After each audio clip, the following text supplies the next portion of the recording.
Good morning. Welcome to everybody. My name is Andrés Martinez. I'm the director of the Schwartz Fellows Program here at New America.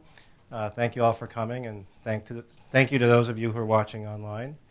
A slight programming change. Moisés Naím, who was the co-host of the event, which New America is doing with foreign policy, had to bow out at the very last minute, and he sends his apologies. He had a personal matter come up at the last minute.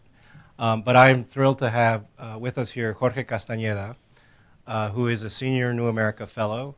And as many of you know, he is one of the more distinguished scholars on Latin American politics, a great journalist. If New America had a New Mexico analogous institution, Jorge would it really epitomizes what we try to do in this country, which is to be all about independent, forward-looking thinking, and Jorge has been that for so many years in the Latin American context, both in academia and, as many of you know, as Foreign Minister of Mexico from 2000 to 2003.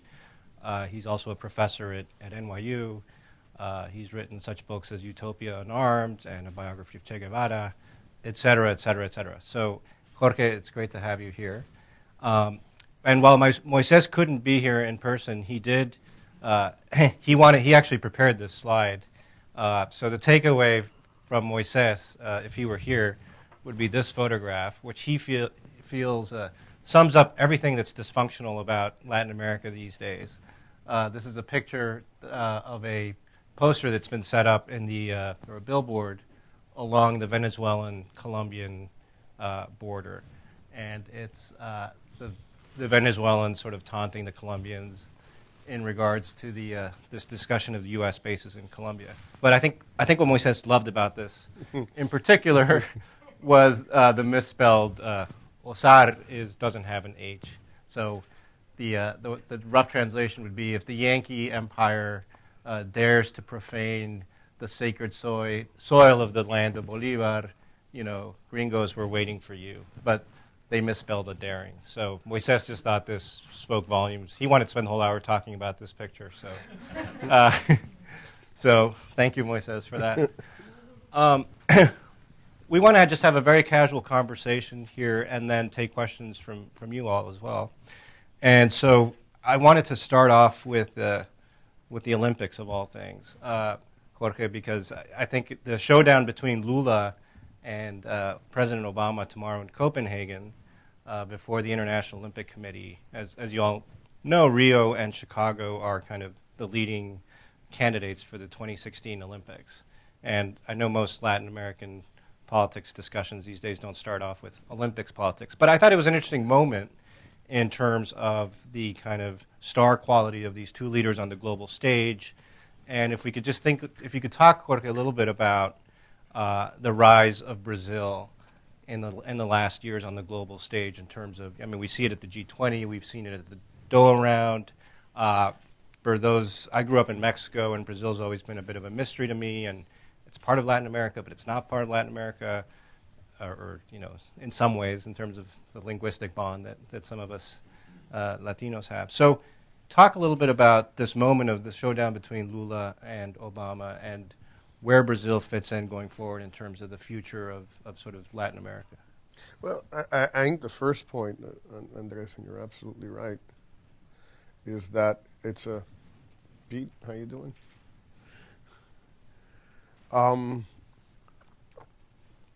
For Brazil, although they have the World Cup in 2014, so it's not the end of the world if they lose the Olympics.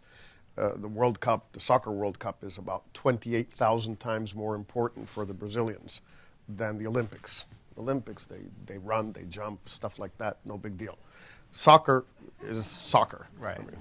So, first point, I don't think it is the end of the world if they lose. But obviously, Lula has been seeking from the very beginning, from 2003 when he took office, has been seeking recognition of Brazil's role as a world leader.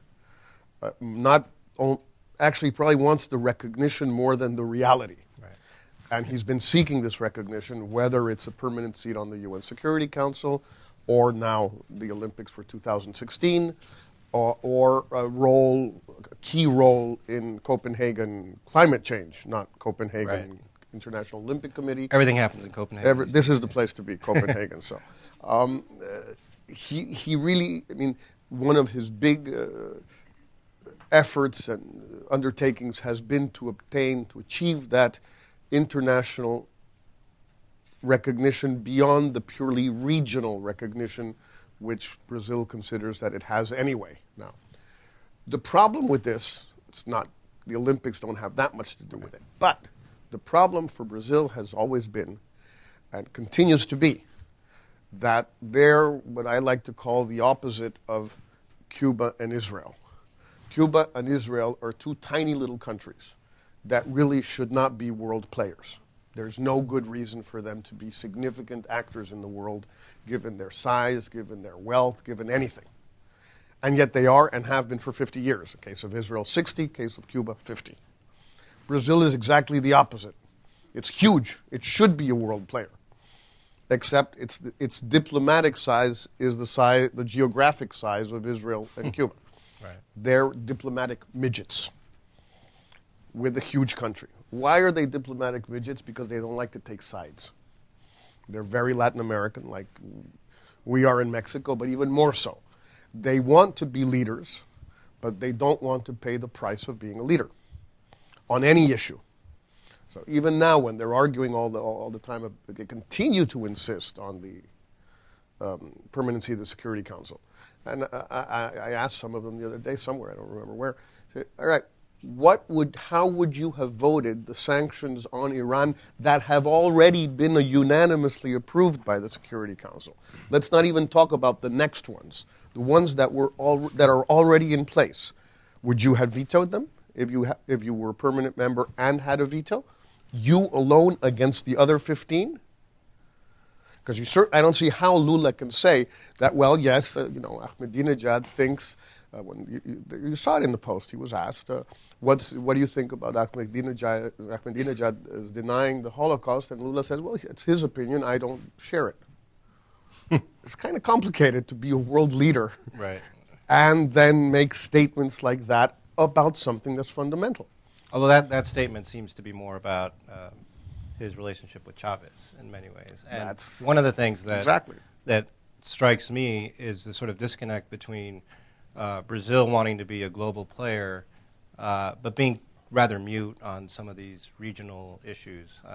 Right now, perhaps by accident, they're in the forefront of the Honduras crisis, but it seems like Lula has been very comfortable to take a backseat to Chavez on, at least optically, and in terms of the sort of rhetoric and the volume levels on a lot of Latin American issues, while Brazil's more content to worry about things that are more global, whether it's the Doha round. Yeah, but global without taking much of a stand on this. Right. That's my impression, that they want to be present, but they don't want to take sides or take stands.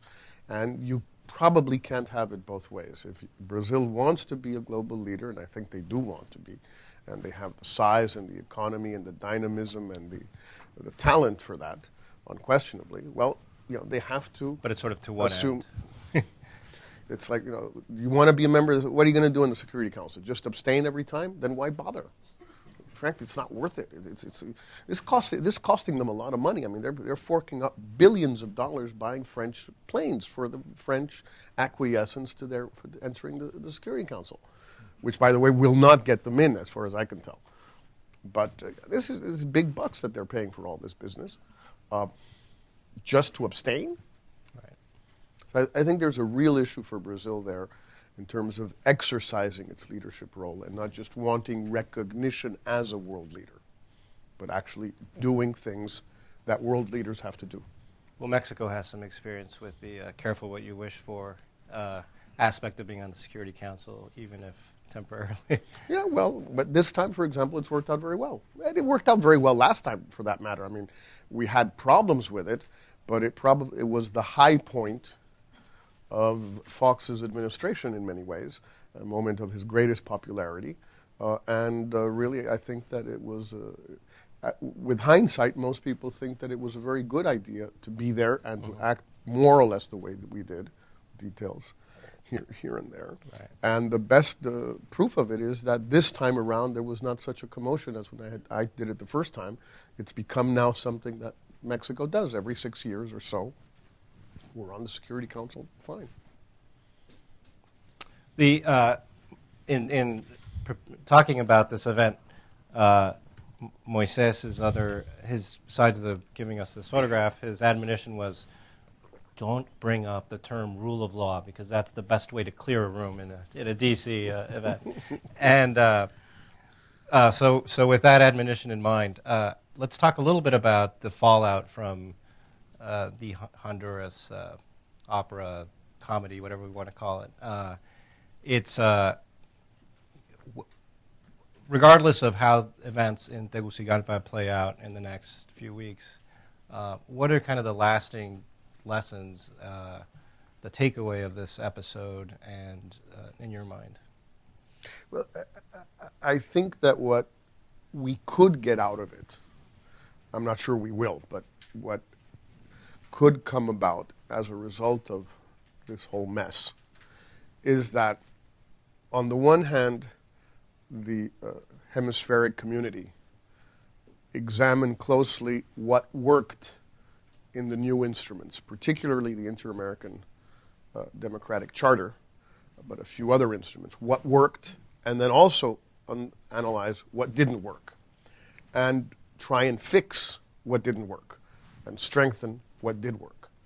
And I think we could go a long way through the OAS if Honduras were to become a catalyst for this sort of review. The charter begins, in a sense, to be drafted after the Peruvian elections in '99, if I'm not mistaken, Pete, and comes from the OAS meeting in Windsor, is signed on 9/11/2001. So it's been around now for almost 10 years in terms of drafting and negotiating and then existing. There are balance of forces in the region and with the United States today which are different from back then. And I'm sure the charter could be much improved, although it's a good document and it's proved to be useful this time. And I think Honduras could be a catalyst for that, for a new process, not of revising or redrafting, but fixing what didn't work and strengthening what did. The charter gave sort of legitimacy to collective action, intrusive collective action, perhaps excessively intrusive collective action, some might say, but collective action, collective security at the end of the day, in the case of Honduras, and I think that's the good part. Right. The part that has not worked well is what do you do once you apply the charter and you say this is unacceptable, and the bad guys don't just roll over and play dead, but they say, well, frankly, we don't care. Then what do you do? And there's an issue there. One aspect, some people are talking in this city and other places about, for example, suspending Honduras from CAFTA. Now, I think that would be both right and wrong. What I like about the idea is that if the United States were to do that, that would legitimize something that, for example, I've been fighting for 15 years in the case of NAFTA from before, which is that all free trade agreements with the United States, in my opinion, should have human rights and democracy clauses, like they have with Europe. The two free trade agreements or economic cooperation agreements that Chile and Mexico are the only two Latin American countries who have signed with the European Union, both have very explicit, very clear human rights and democracy clauses. There's an implementation issue. What happens if you do start killing people all the time? That's not totally clear, but at least it says that it's not nice. And you shouldn't do that. And that the trade agreement will not go forward if you do that. Okay. I think it would be a great idea for that sort of clauses to be included forward-looking, Colombia and Panama, and backward-looking, CAFTA, Mexico, Chile, with the United States as far as Latin America is concerned, but not just to do it for Honduras and then not turn it into a principle and not turn it into a broader question. So if Honduras is a catalyst for these sorts of changes, I think that would be very good. If it's just managing the day-to-day mess, first of all, I'm not sure how you can manage it. I just don't see what you can do there. And I don't like the idea, I've talked about it with people here last 2 or 3 days, I don't like the idea, this argument, this thesis whereby illegitimate governments cannot organize legitimate elections. Because if you buy that argument, you've got all sorts of problems. You've got problems going back to Franco's Spain. You've got problems with the Pinochet referendum. You've got problems with Mandela's election in South Africa. I mean, you have problems all over the place. And when the reply is, well, the response is, well, yes, but if it's 15 years, it's understandable. But the problem here, it was 2 months. Okay, so if the difference is the timing, how many months or years before an election do you have to carry out a coup in order for it to be okay? I mean, it's a sort of absurd reasoning. You can't have it both ways here either. If the issue is that if there was a coup, there is no conceivable election that is legitimate unless the ousted president returns and you re-legitimize the outgoing government, that's very complicated in Latin America. It's a very complicated precedent. If the issue is how much time, then you're getting into an absurd discussion. Right. So the issue has to be, and we go back to the Inter-American Charter, if the elections are free and fair, then it would have been preferable for Zelaya to have organized them, but too bad if he didn't. What matters is that the elections are free and fair. Or not. Right. I don't know where the Obama administration stands, quite honestly. I mean, that could be an invitation to have coups with a sort of built-in remedy of immediately holding an election. So I can see it's tricky on both sides. Mm-hmm. And I guess I'm a little skeptical too about the appetite for this intrusive collective action that you refer to. I mean, clearly here you had a case of the army putting a president on a plane supposedly in his pajamas, although there seems to be some debate about that. But short of a military doing that and sending the president out of the country, which seems to have triggered the collective action, given the paramount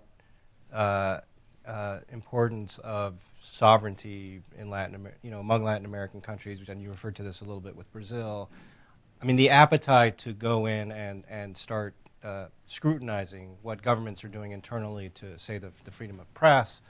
I mean, I think a lot of the aspiration here on the part of some, and perhaps people like you, I don't want to speak to you, is to eventually evolve towards a sort of European-like club of democracies where you do have these, you have a lot of leverage to police liberties across borders, and obviously the promise of EU membership has been a great carrot for countries to observe human rights and so on and so forth.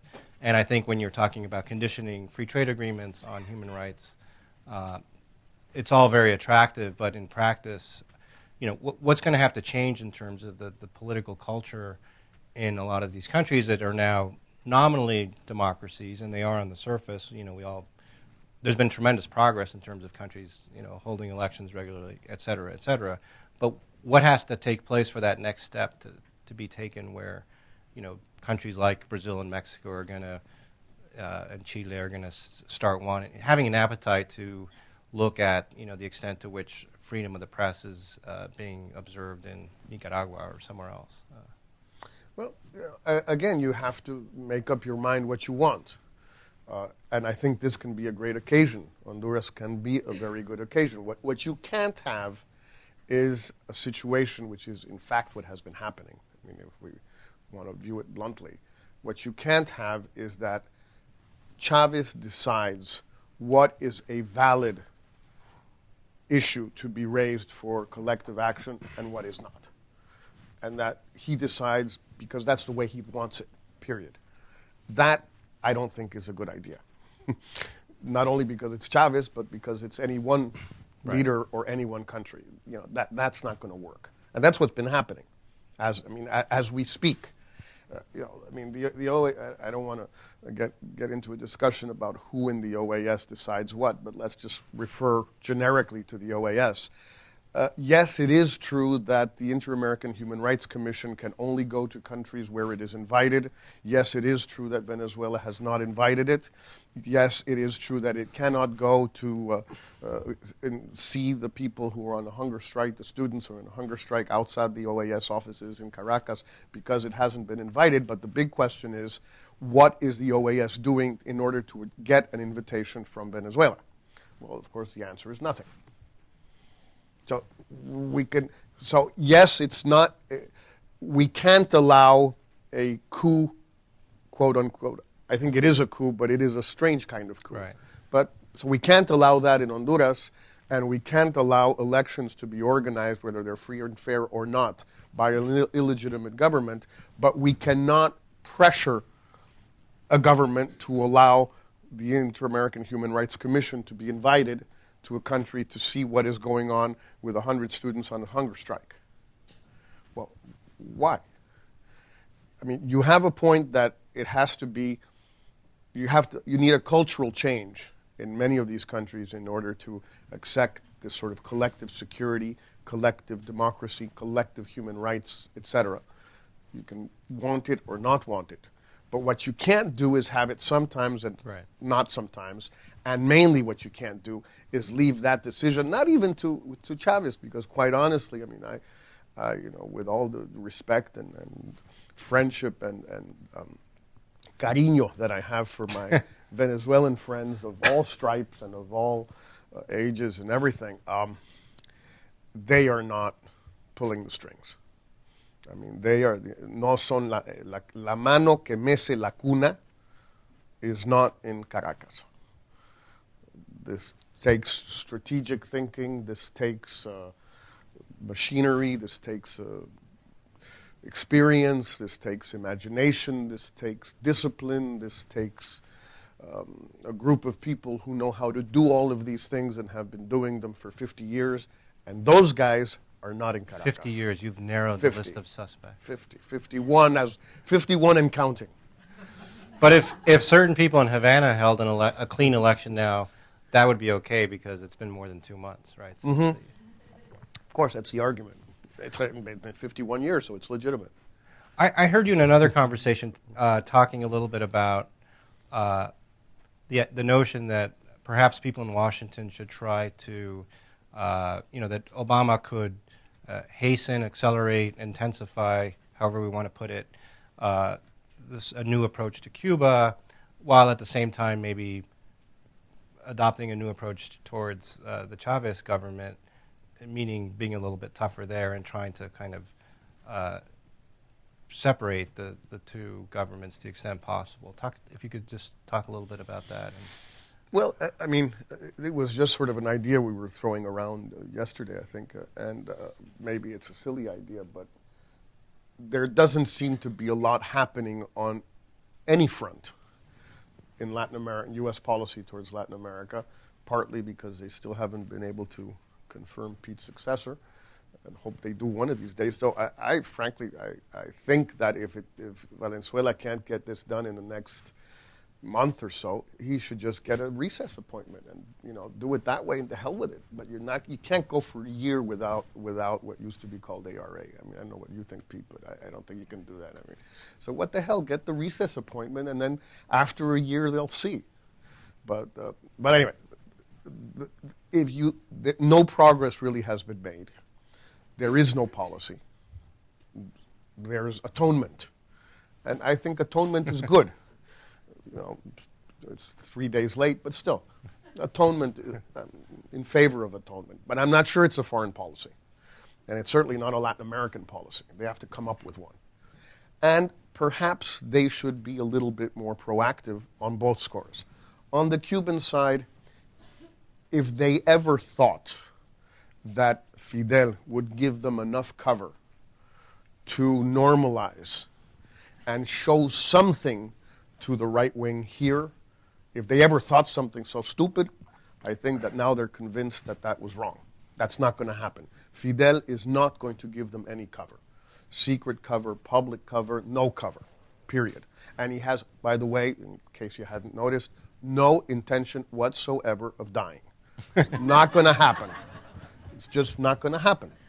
We've talked about this, about in the case of Mexico. I when used to be an editor at the LA Times on the opinion pages, and Jorge wrote an op-ed about Fidel's death and funeral. It was one of the weeks when he was supposed to die, but he didn't get the memo.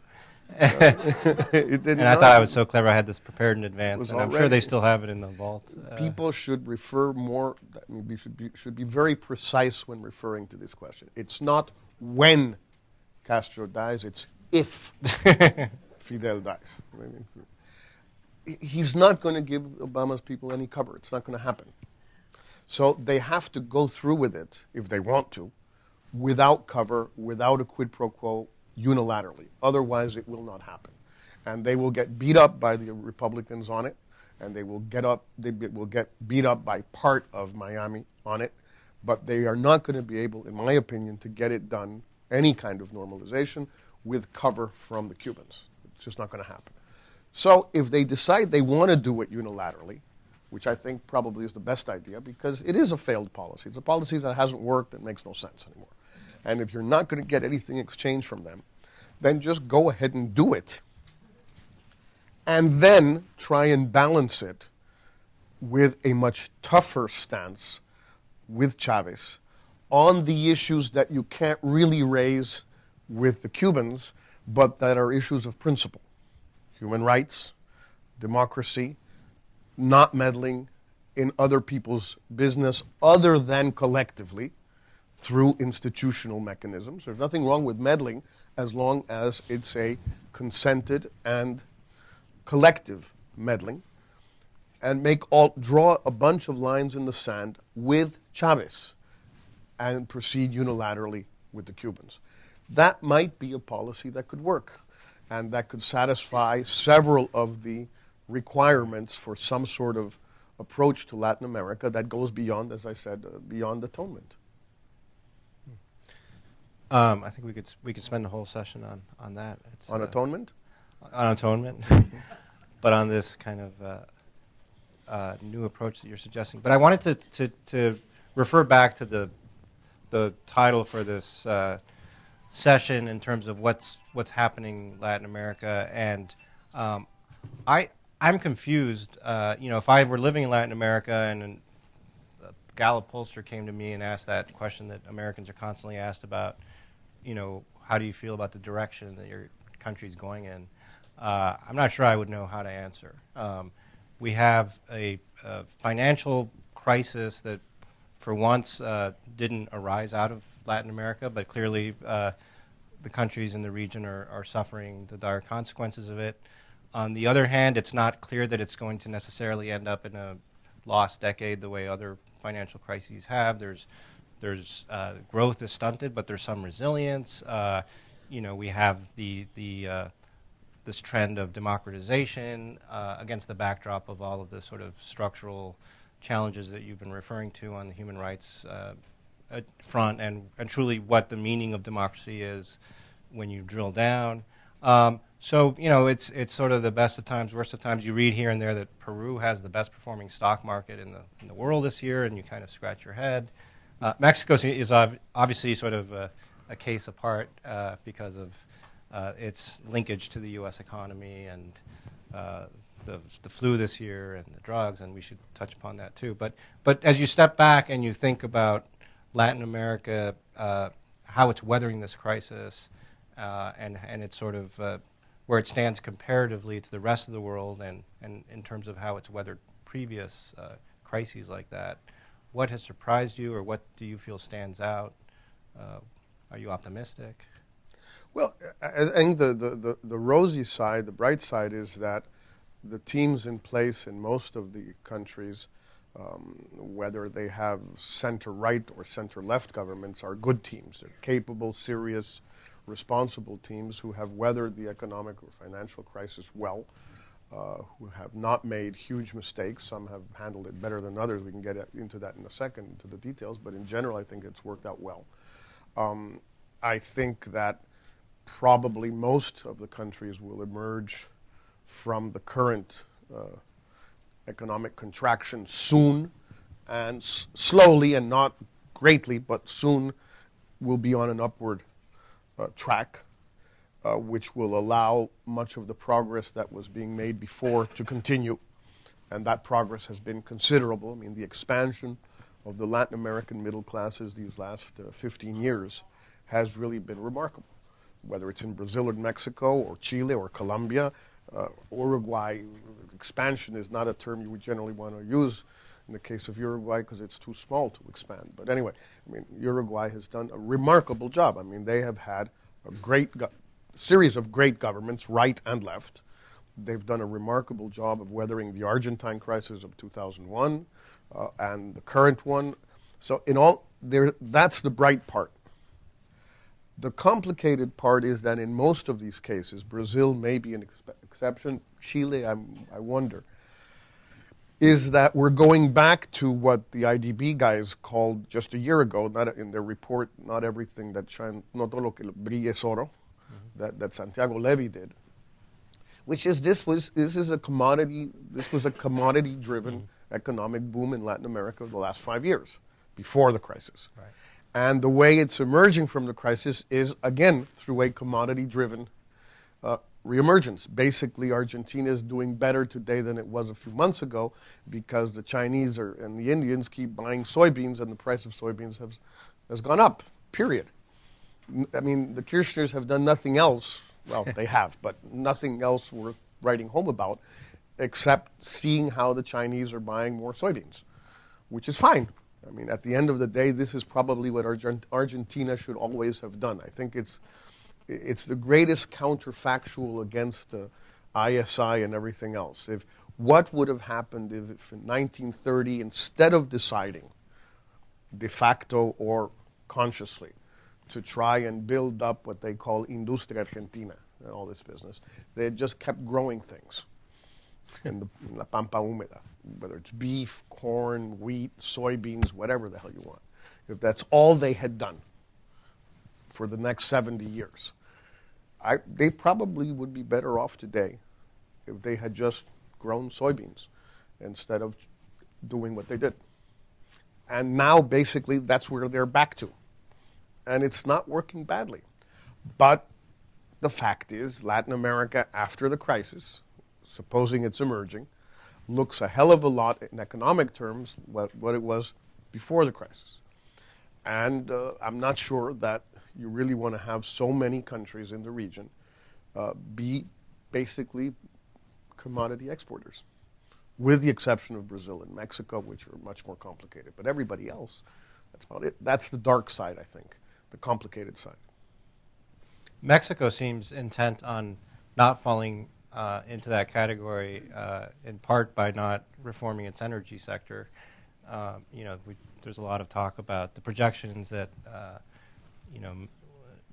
different estimates about what year Mexico might actually start importing oil, unless something drastic has changed at Pemex.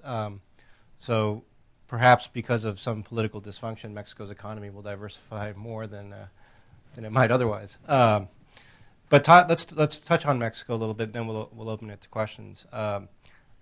You have written a lot of contrarian pieces. There was one package that we sort of collaborated on for Slate that was taking issue with the Calderón government's approach to the drug cartels and this issue of a war of necessity, to put it in sort of the American political context, versus a war of choice, and the way in which it was carried out and the reasons for that. And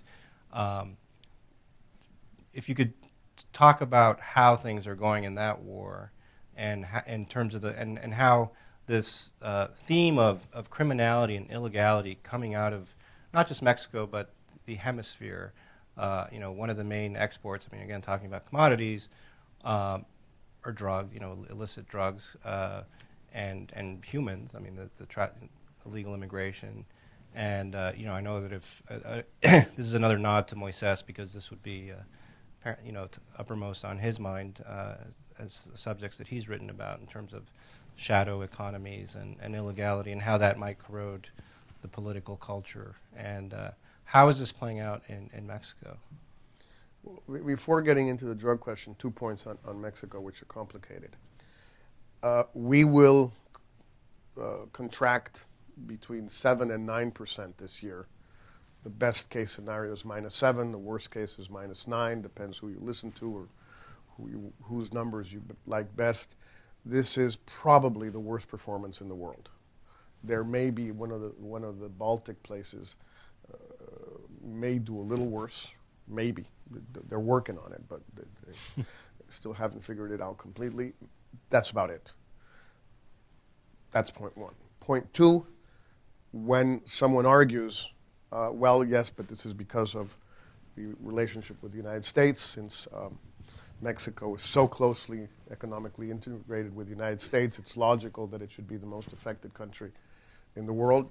That sounds excellent, which means that the next worst should be, of course, Canada. Except Canada is going to grow 1% this year. So if what makes you contract is having a close economic relationship with the United States, we have a problem. It's not, the argument doesn't work. And if we look at the Central American and Caribbean countries who are almost as integrated with the United States as we are, they're also all either going to contract only 1 or 2 points or even grow a point or two. The DR will grow maybe 1 point this year also. So we're doing something wrong beyond just the world financial crisis and the close relationship with the United States. That's point one. Point two is that an example, talking about the energy question, of the way we do things, I mean, we are really reaching a level of absurdity, Andres, that is mind-boggling. After an extraordinarily complicated process, the government and Pemex finally decided to build a new refinery outside of Mexico City in Hidalgo, right next to an old refinery next to Tula, because that's the best place to do it. I mean, I'm not arguing that that's the best place to do it or not. That's what they chose. It took about 2 years to figure it out. Fine. By the time it's finished, the refinery will probably cost, and it's not especially a big refinery. I think it'll be something like 150,000 or 200,000 barrels a day, which is big, but nothing out of this world. Will cost 7 to 8, maybe even $10 billion. These things are expensive. Today, you and I, if we had the money, which we don't, but we could maybe get these guys to lend us some or something, we can go out and buy Valero Energy in Texas and the Southwest. Valero's capitalization is around $12 billion, but I think, being nice to them and stuff, probably get it for 10. That is, we could buy, right now, a company that has 3 or 4 refineries, plus some oil wells in Texas, plus something like 400 gas stations throughout the Southwest, and where we could start refining the stuff right now, not 6 years from now. Costs the same thing. Why in the world we want to build a refinery is beyond me. When you can go and buy one, not 1, 3, for the same price and right next door. And they say, well, yes, Mexico would never do that. No, we already did that. We bought Deer Park in just outside of Houston 15 years ago. Pemex owns 1 refinery already in Texas. So why do we have 5? Anyway, the drug business, Calderon, I think, decided, and I've made the point many times, but I think this one is consensual. The other things I say are not, but this one is. Calderon declared the war on drugs on December 11th, 2006, exclusively for political purposes. It had nothing to do with drugs. It had nothing to do with violence. It had nothing to do with corruption. It had nothing to do with anything except that this was his way of trying to establish himself as the president in a situation which was very adverse, where he had been severely questioned. His election was severely questioned, I think unfairly, but it was. His victory was severely questioned. He almost didn't make it. And he wanted to make a very firm, clear statement to everyone, to the world and to Mexico, that I am the president. And he thought that this was an easy in, easy out situation. You send the army into Michoacán, you send the army into a couple of other places, you pick up some capos, you kill some sicarios, you decomisas, so you seize some bunches of cocaine and stuff, a couple of semi-submersibles in the Pacific come from Colombia, and you're out and you're done. I have absolutely no doubt that that was why he did it. I also have no doubt that it didn't work because he couldn't get out. It was easy to get in, but he hasn't been able to get out. Now, what do you do? The violence continues to rise. There are more executions every week than the previous week. We have a thing called, and there's several of them now, we're doing this very seriously and responsibly. We have several ejecutómetros in the Mexican press, where you can, how many people were killed last week, last month, last 6 months, quarterly, and you can compare them. Reforma has an ejecutómetro, Milenio has an ejecutómetro, El Universal has an ejecutómetro. The Attorney General's office does, but doesn't always make it public. They play around with it a little bit. You know, there's an old joke about people... Depending on the week. Depending on the week, yeah. It's like the stock exchange. It's basically the Dow Jones. It's the Mexican Dow, okay? There's an old joke about people from Sinaloa, how you can always recognize someone from Sinaloa on a plane or wherever, is that they're reading the newspaper from the back forward, because what at back pages is where, you know, La Nota Roja, who was killed last night, and that sort of thing. And that's how you can tell people from Sinaloa, because that's how they read the papers. You know, this is pretty gory, bloody stuff, and it's not working. He sent the army and the police into Ciudad Juárez in March with Operación Conjunta, 10,000 troops. Now he's pulling half of them out because there's been no improvement in Juárez whatsoever, none whatsoever. And Juárez, I mean, okay, it's a big, scary town, but it's just a town. I mean, it's you know, it's got 1 million odd people, but it's not a big country. It's not the whole country. It's just one city. They couldn't even fix it there with the army, with the police. There is no police force, no national police force. It's not increasing. It's not. They're not having anybody graduate from the academy that they created. Nobody knows what to do with this mess. All, as we remarked yesterday, we can come back to this perhaps in the discussion, but the premises under which this war of choice is being waged are demonstrably false.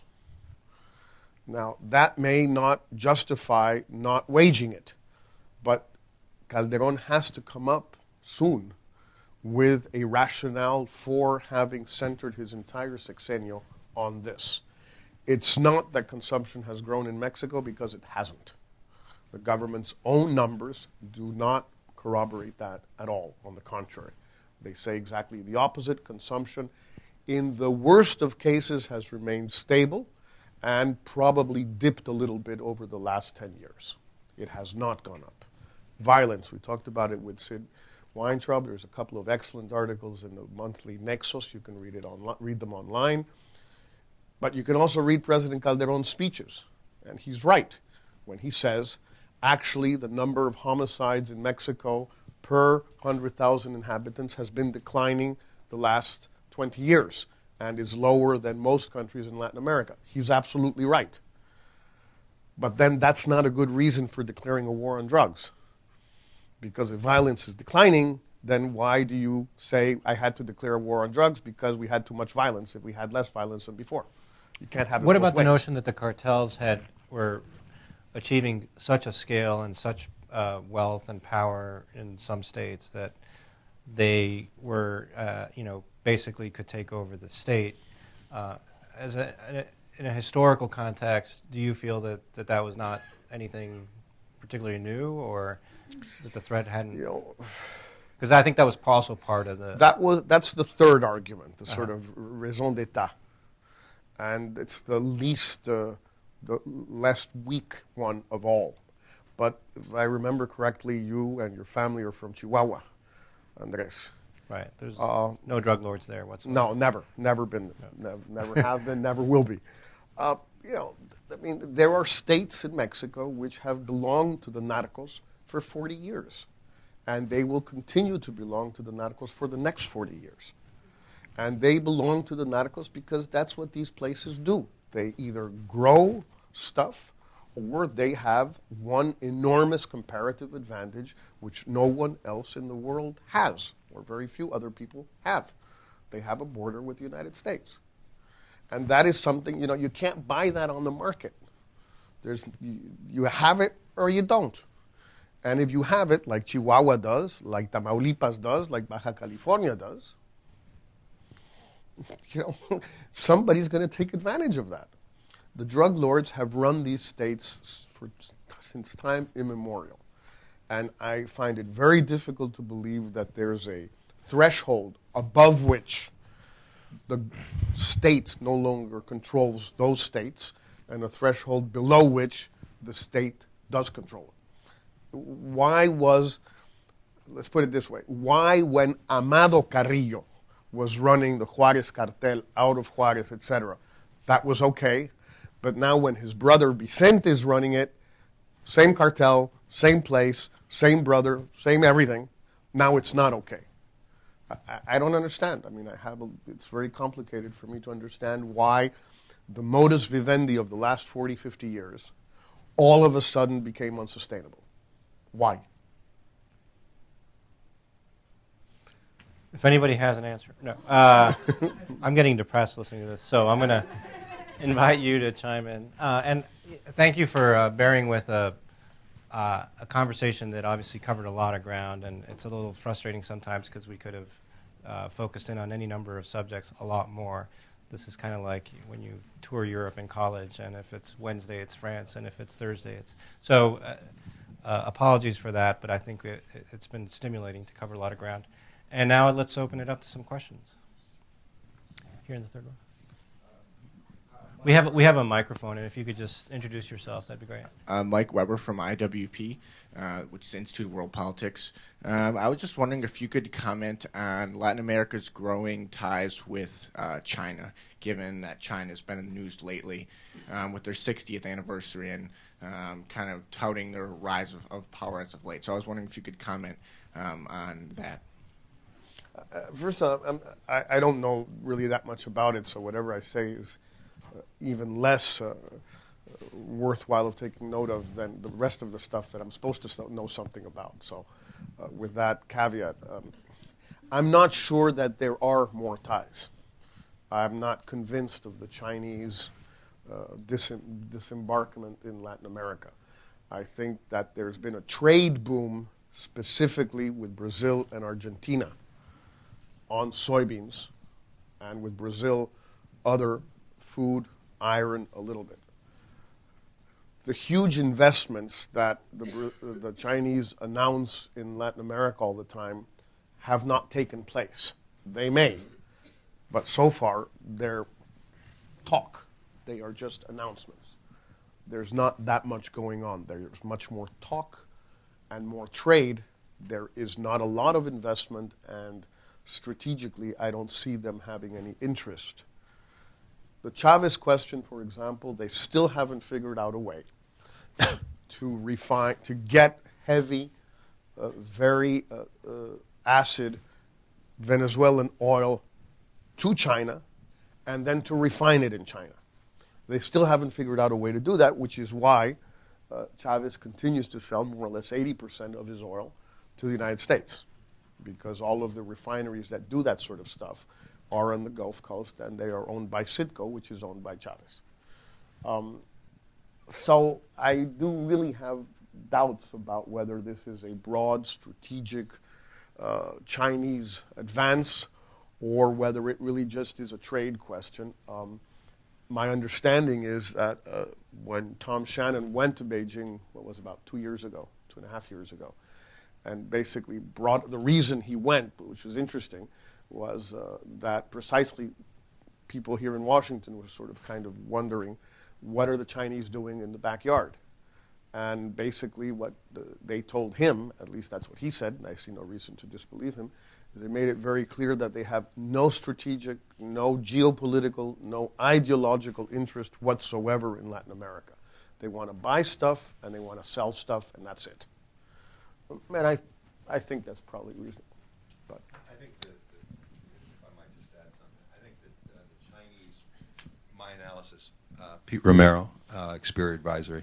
My analysis is that what the Chinese are really seeking are assured markets for gas and oil, energy mostly. And if you analyze some of the deals that they've done, Ecuador and elsewhere, basically what they're doing is going up to the governments and saying, you set the price for royalties, we'll pay it, just as long as you assure us that no matter where the price goes, we've got an assured source of energy. And that's really their major thrust.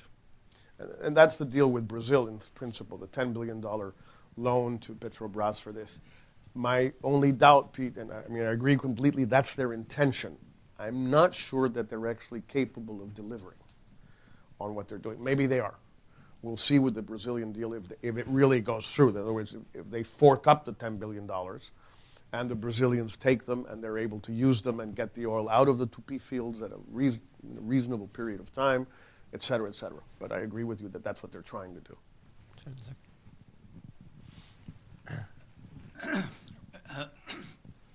Richard Stevens, formerly Georgetown, Khartoum University, Kuwait University, Lesotho University. I'm especially interested in the South-South relationships. Your comment on Brazil, very striking. The contrast between the ambition of Brazil and the reality.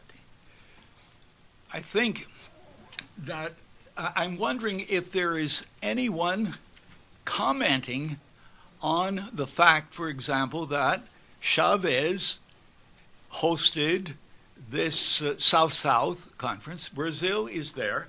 And yet one of the first things that Lula did when he became president was to go to Africa, to Angola, to West Africa, to cement Afro-Brazilian ties. In large part, of course, it was an atonement for the fact, although not really recognized, that the dictatorships of the Cone with South Africa had been very instrumental in the survival for as long as they did of apartheid. But here we have the summit concerning South-South relationships. Chavez is in charge, and Lula is sitting there. Well, I think that's a little bit the point I was trying to make, though you make it more specifically and clearly than I was able to. I think that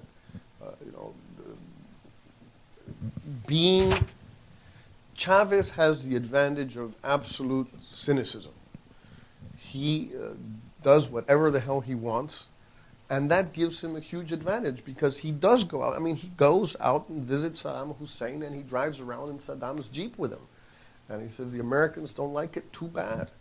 And he goes and does it.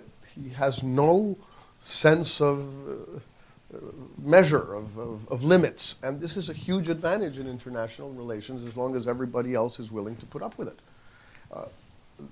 The Brazilians are very conservative in these issues. They don't like to take, they don't like adventures. They don't like to take risks.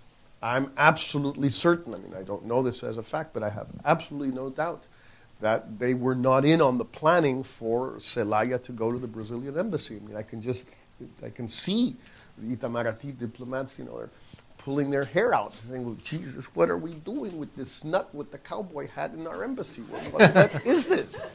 And these are guys who, they really don't like that sort of thing.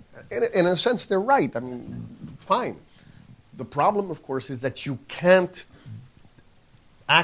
be that way and want to be a world leader. Again, same issue. The African question is the same. I mean, South Africa is having a similar sort of problem. It's been very clear that South Africa is not willing to play a true leadership role in Africa beyond being nice.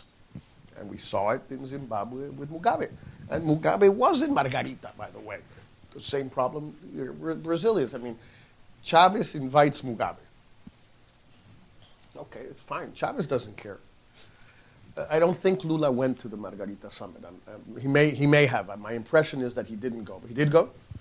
Well, he did. It's publicized. I mean, does he really want to belong to a club where Mugabe is not just invited, but is a star, is, particularly beloved. Or you can have the Brazilians, and they'll come up with a rationale. You know, who are we to say what kind of government there should be in Zimbabwe? Well, that's a perfectly reasonable stance to take. But then you can't go around saying, and I think that we should do this, that, and the other because I'm a world leader. You can have either of the two, but I don't think you can do both. Certainly. The third one.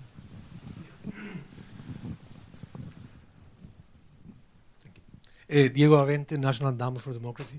Two questions. First, on the issue of trade and democratic clause. Mercosur has a democratic clause. How about the fact that the Brazilians are not raising this issue when discussing the possible inclusion of Venezuela? Not even as an issue to be discussed.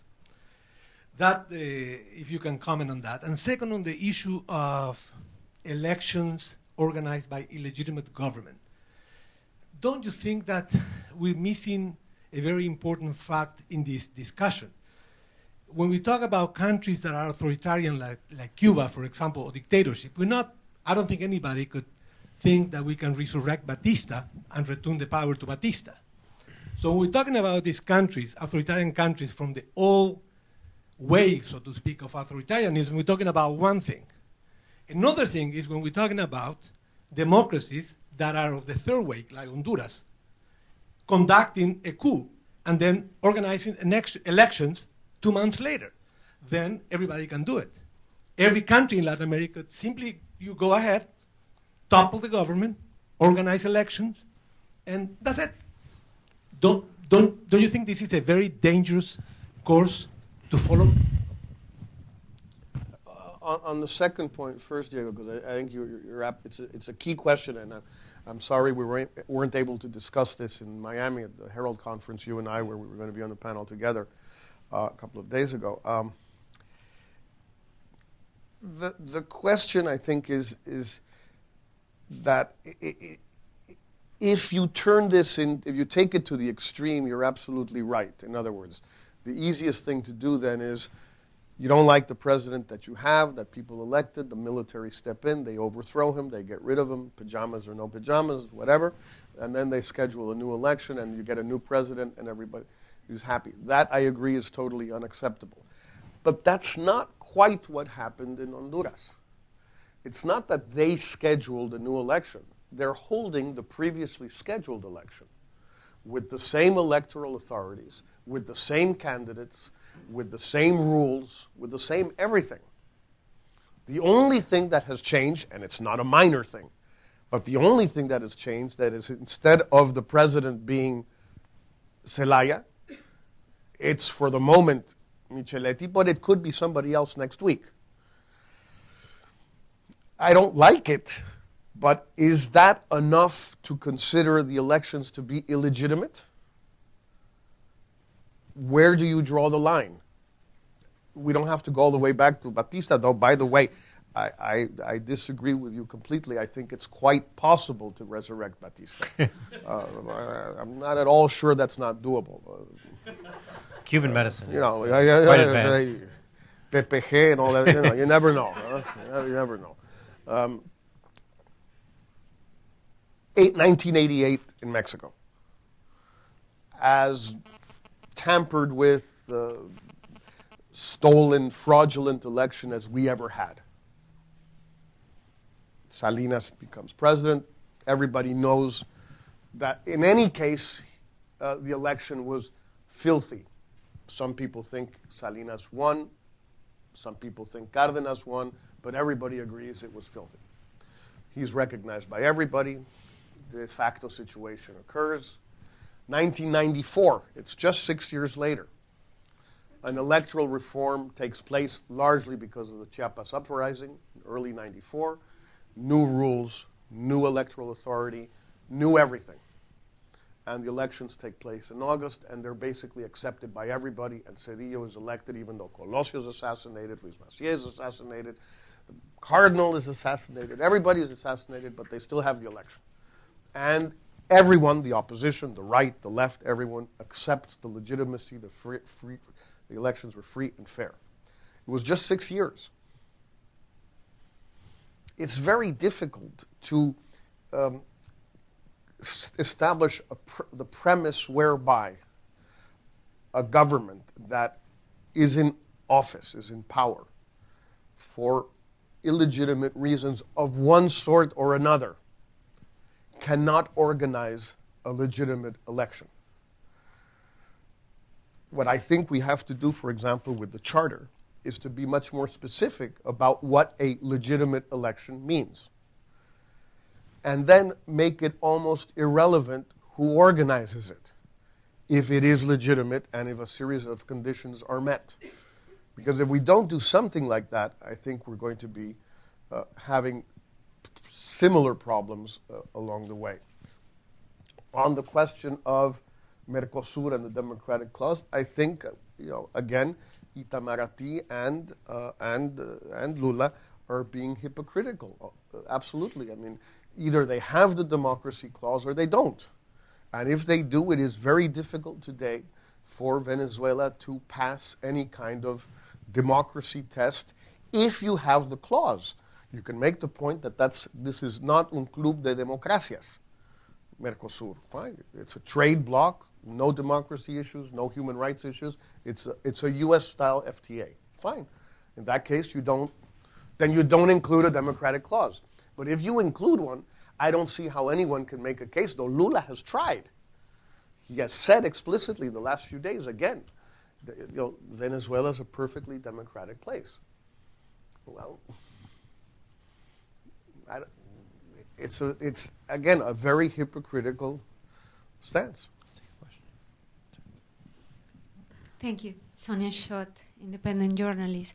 Going back to your remarks regarding the role of the OIS in Honduras, what needs to be done to bring the OIS in a more proactive role and not as a government club?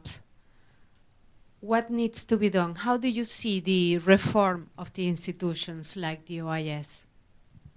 Well, I'm not sure you can reform it in that direction.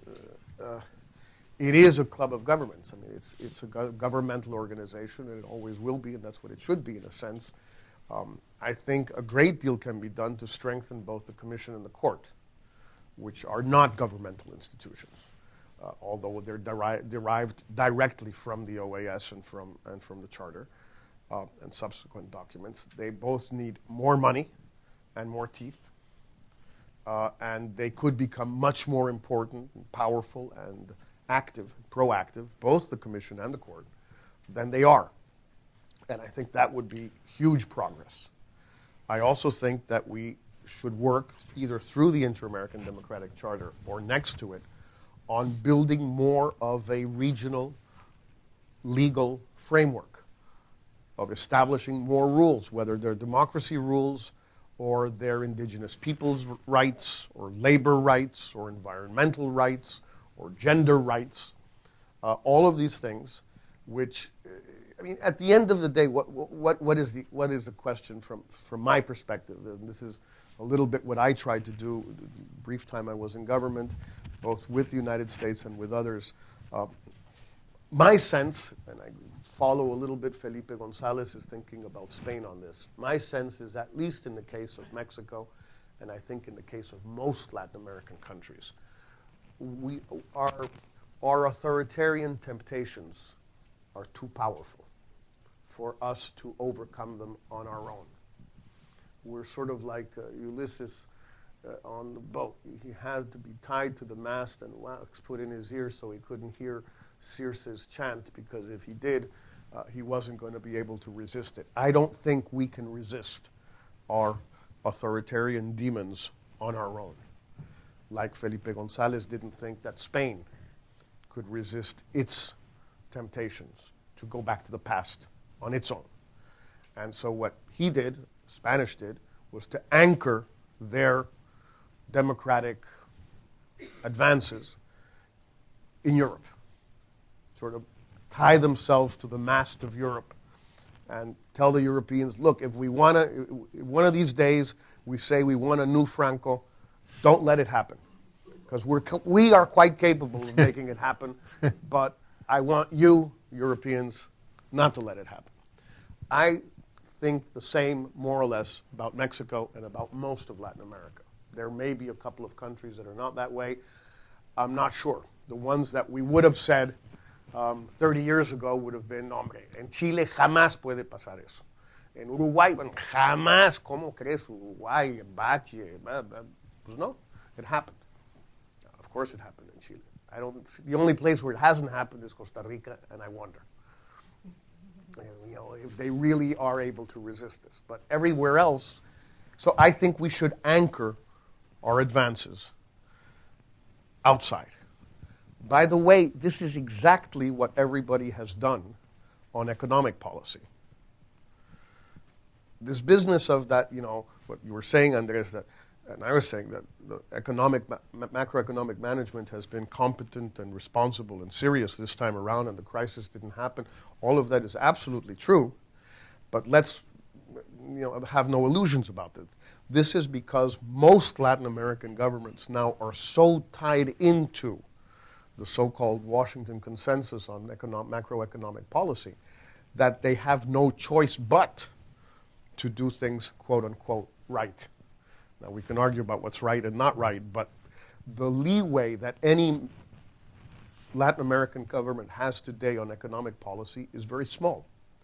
I think we should do the same thing with democracy, with human rights, by the way, with the rule of law, though we don't want everybody to leave when we mention it, but the rule of law is absolutely fundamental. We have to build a regional scaffolding that keeps all of this locked in.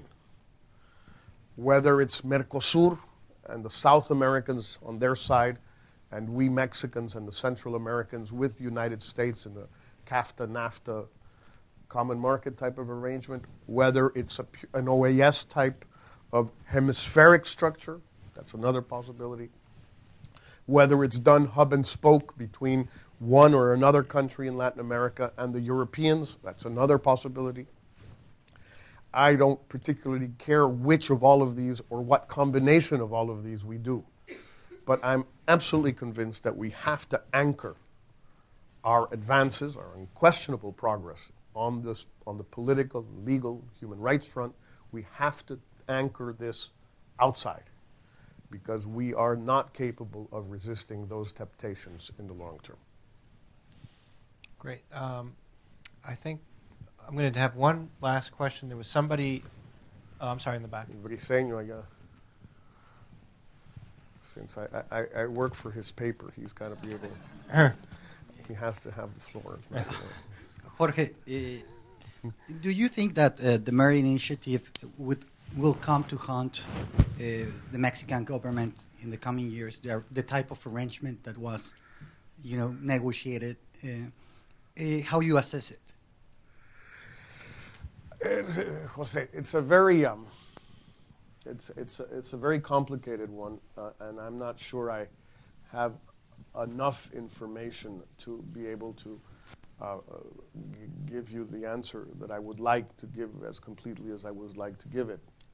My impression is that when Calderón and Bush agree on the broad principle of cooperation in Mérida in February 2007, neither of the two, but certainly not Calderón, knew exactly what they were getting into. I think that's a first point. They didn't think it through. Or certainly on the Mexican side, they didn't think it through then. Secondly, I think that they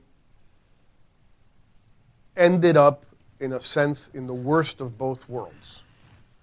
On the one hand, they reestablished the equivalent of a bilateral certification process, human rights drug cooperation certification process, after we had, working together with Pete and others in the Bush administration, convinced the Senate to repeal the across-the-board certification process. So we Mexicans put the noose around our neck ourselves, which, I mean, we're good at doing that, so it's not nothing new. I mean, that's fine, but we did that.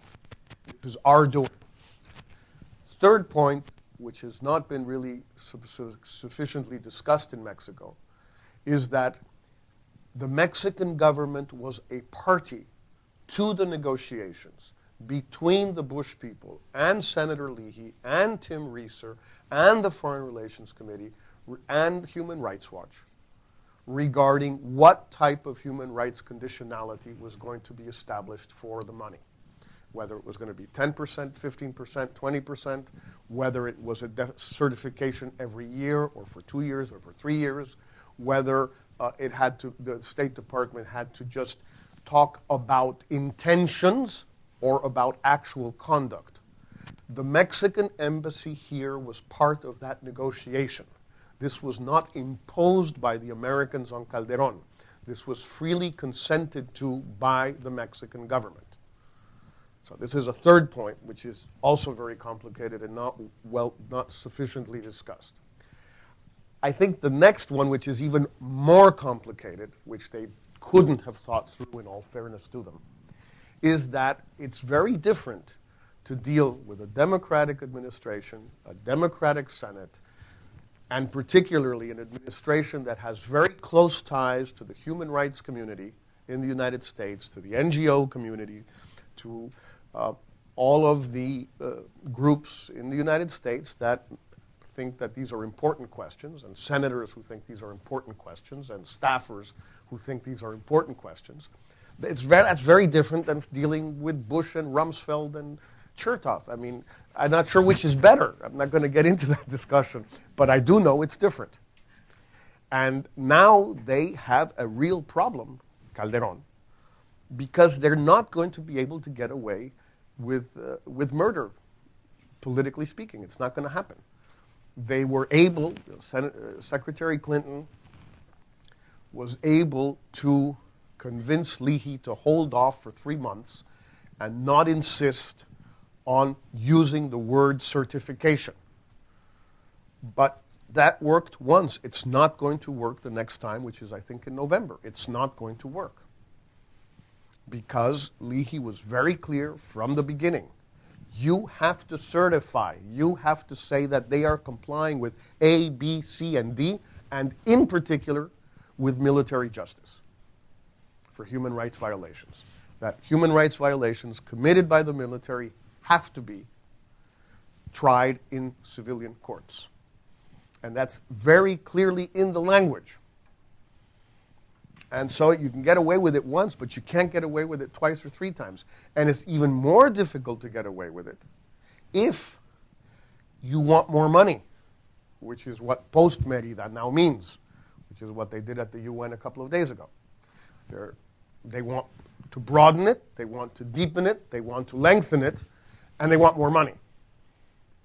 Well, all of that may be possible and may be desirable, but the human rights conditionality is going to get tighter and tighter. And I think rightly so. You know, these are things, if I was asked, you know, am I in favor or against, as a member of Human Rights Watch Board, of greater American conditionality for Plan Colombia? Yes, I am. I think that both the Clinton and Bush administrations gave the Colombians a free pass on a lot of this. And the falsos positivos are, to a large extent, a result of that free pass, I think. But what I can't do is think that about Colombia and not think about it for Mexico. That you can't do. It's exactly the same situation. And by the way, I'm increasingly worried that there may be falsos positivos in Mexico also. And that's going to be very nasty if it turns out to be true. Because one of the main points that everyone makes in Mexico today still is that 90% of the ejecutómetro executions are among narcos. One cartel killing the guys from the other cartel and all that stuff. If that's the way it is, that's the way it is, fine. I mean, it doesn't make it better or worse, but it's a fact. Except if it's not a fact. Except if some of the dead are not the product of fighting between the cartels, but in fact are falsos positivos. That is, they are people who are being executed by the police and armed forces and blaming the cartels for the executions. And there are more and more rumors, that's all they are, rumors, that this is the case. when you get the Foreign Relations Committee and the appropriations people in the Senate and in the House, looking under the stones in Ciudad Juárez in order to determine whether they're going to give you money or not, you are, as President Bush would have said, I think, or Bush 41, in deep doo-doo. You don't want that. That's what they chose. This is what Calderón thought he wanted. This is what the foreign minister thought she wanted. This is what the ambassador thought they wanted. Now they have it. I wouldn't tie a noose around my neck that way unless I explicitly wanted to anchor my human rights behavior abroad. But that's a totally different perspective from the one that they're doing. They don't want the human rights oversight from abroad. They want to have the money and no oversight. But isn't this unfitting with your Felipe González axiom that, we need help to yes, but Calderón doesn't want it. Right. I do, but he doesn't. He doesn't want Tim Reeser to go down and check out Juárez. He doesn't want that. I do want that. Right. He doesn't want Vivanco to go and testify before Congress. He asked the president of the Senate, don't bring Vivanco. And Vivanco went anyway. Right. He doesn't want Vivanco around. He doesn't want me around. He doesn't want Reeser around. He doesn't want the new president of the National Human Rights Commission, whoever he or she may be, poking around. This is not a pro-human rights government we have in Mexico. They're not anti-human rights. They don't go around killing people, or maybe they do, but we don't know it, certainly. It's not that they are against human rights, but this is not a government. This is a much more priista government. And they don't want to offend the army. And they certainly don't want to mess with the army. Because they now have relied on it. Well, we do need to tie this up. It's been great. And remember to take this with you as a mental image. I gave Moisés a hard time because in addition to the misspelling, there's a little bit of plagiarism going on. It seems to me that feels a lot like a line from the Mexican national anthem, too, which Moisés was... Claro, Maciosare. Right. Un extraño enemigo. And it's also aimed at the Green Days. Pero cuando dice en el himno sí es con O y con S, creo. Yeah. Sin H, ¿no? Sin H. Creo. Thank you all so much for coming. It's been great having you. And Faith Smith is responsible for organizing us having churros at a Latin American event, which was great. So if you didn't get one on the way in, help yourself on the way out. And thanks again for coming.